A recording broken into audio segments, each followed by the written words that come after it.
Over the past few weeks, Doctor Who fans have been got to experience a 60th anniversary deflowering it's been a long day, and it's something that I've covered in reasonably good detail. You guys seem to have enjoyed that, so I've continued on this stuff, and it looks like, even with all of the additional information and context that I applied to this stuff, it looks like I missed something very important. I didn't know we were witnessing history, guys. It was out there and it was breaking ratings records. I mean, I did point that out, but they're trying to be celebratory about this. The power of the meep. That's amazing. Oh my god. Like, I pointed them out for being basement level in comparisons to the 50th anniversary and to the doldrums of the Jodie Whittaker era. But which records are you talking about this breaking? Doctor Who made its grand return on November 25th. Did I say September? Because I meant Saturday, because it hadn't been around since September of 2022, so it had been over a year wait. At the beginning, it was with bated breath, because it was Catherine Tate, David Tennant, the returning triumphant conqueror, Russell T Davies. It was the dream team getting back together, but then as those numbers started to tick down on the anticipation clock, well, there were a bunch of different interviews and statements being made, and a children's hospital special released, and everybody was going and just simply bracing for the worst, and well, here we are, bruh. First of the 3 anniversary episodes, The Star Beast, translated all the hype into rating success. The episode had an overnight rating of 5.08, so 5,080,000 viewers, right? According to the figures quoted by BBC's entertainment correspondent Lizzo, good British name. Not only is the biggest launch for the drama this year, the only episode that came out with what the hell?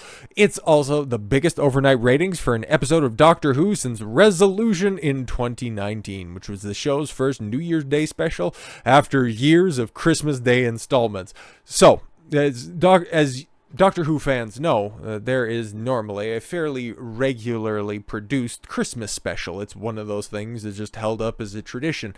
So you go ahead and you move it a week later, still on a holiday, something that is much more celebrated when it comes to, a coveted television spot as it is across the pond in the Americas, in the colonies, if you will, where you're likely to hear goofy stiffs, and especially in the wrestling industry, just say that, oh no, there's a reason that a Monday Night Raw is drawing historic lows. It was a holiday. Nobody has anything else to do except for to watch TV in anticipation of going back to work the next day. Why wouldn't they be in the business of, watching a program? They have nothing else to do. At least the Brits don't buy any of that stuff. But yeah, setting records, I mean, come on, we got the charts pulled up here. And yeah, that was the overnights and then the accumulation. Yeah, it ended up popping its best rating since, Resolution,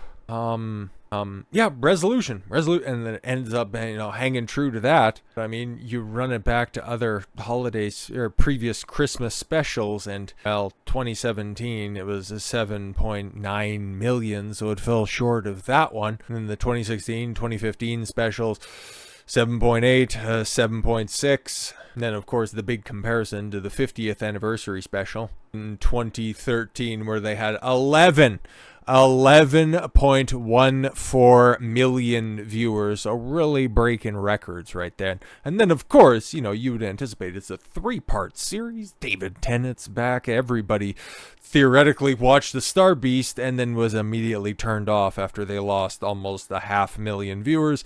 And then when everything was all said and done, just about ended up losing 2 million viewers, meaning that the 15th Doctor is going to be handed the keys, not of a Ferrari, not of a Lamborghini, but of a 1995 Toyota Corolla that's got a hole in the exhaust and don't mind the rumble, and yeah, it kind of pulls a little bit to the left, but it's fine, it'll get you where you're going. But yeah, it broke some records, huh? But don't worry, guys, it's definitely going to be changing. It's going to be changing this time around, and I understand. A new Doctor is going to have some sort of hype behind it, but with only a few days to go and the promotional material that you've seen of the first image that you see is the Doctor in a tutu dancing in a gay club, I think a lot of people are going to pass on this. I'm just saying it's the first Christmas special in a very long time, and I don't anticipate those numbers to be that great. It might be a little bit better than David Tennant, maybe, potentially.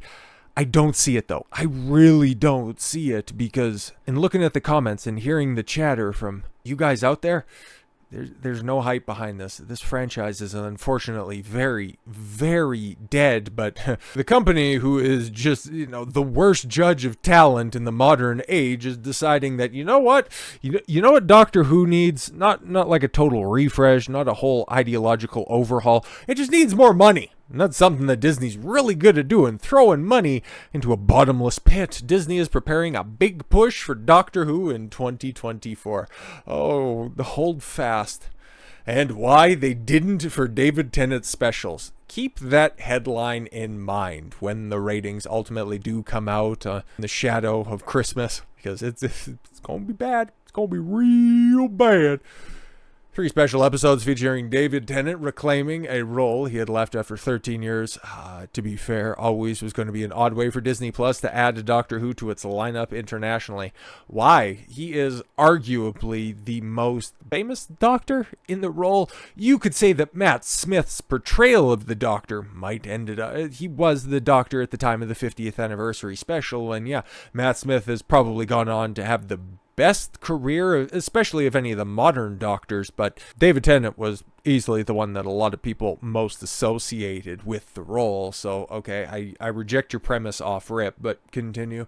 It's not just those episodes were anniversary specials for a show that was launching on its streaming service as, in theory, something new outside of the UK. Well, as somebody in Canada at the time, somebody in North America, I remember all the hysteria around Doctor Who. Hell, even when it first kicked back off, I remember the little Christopher Eccleston era logo all over CBC, them really trying to push this. And then, of course, at the time of the 50th, I had some friends and some coworkers who were big old Doctor Who fans, trying to explain why it was so cool, and me just going, that's nice, bro. It's a screwdriver that doesn't have a Phillips tip on the end of it. That seems a little bit weird, but okay, if you love it, then you just go for it. But now, in recent years, after Dr. Karen assumed the role, well, nobody talks about it at all whatsoever, or if they do, it's like, yeah, I watch all the old stuff, okay? Stuff about halfway through the Peter Capaldi stuff, and then, hey, everything before that, it's really good, and you can find it just about everywhere, okay? This is fantastic. So yeah, this first paragraph is a lot of cope. They were also purposefully nostalgic specials. It's so funny. It's a weird way to launch, but then the specials were nostalgic, unless, of course, you watched or covered the specials and realized that, well, the second one, Wild Blue Yonder, was a simple bottle episode. The first one was propaganda squared, and the third one, I guess you could say, was nostalgic because it brought back a character from the first season in the 60s. Okay. Despite that, many people wondered why the special episodes seemed to be so under the radar on Disney Plus. Sure, they got placements on the main carousel with each release. Well, I've got a spoiler for you, but okay, we'll let you lay this out.